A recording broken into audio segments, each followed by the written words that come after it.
أعوذ بالله من الشيطان الرجيم. بسم الله الرحمن الرحيم.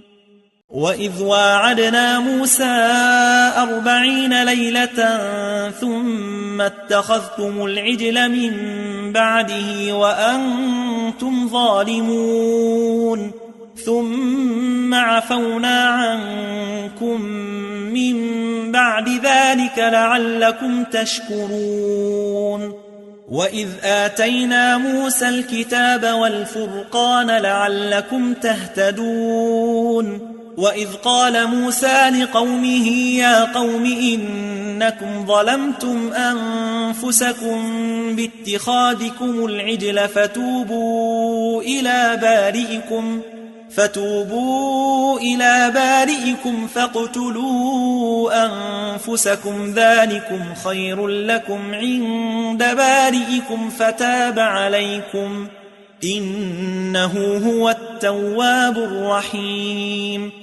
وإذ قلتم يا موسى لن نؤمن لك حتى نرى الله جهرة فأخذتكم الصاعقة وأنتم تنظرون ثم بعثناكم من بعد موتكم لعلكم تشكرون.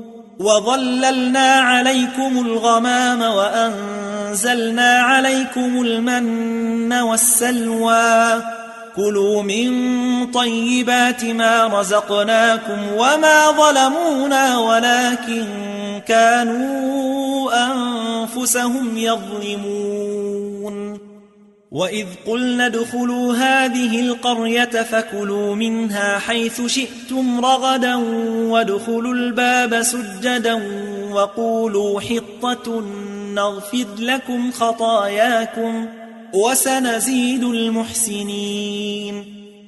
فبدل الذين ظلموا قولا غير الذي قيل لهم فأنزلنا على الذين ظلموا رجزا من السماء بما كانوا يفسقون.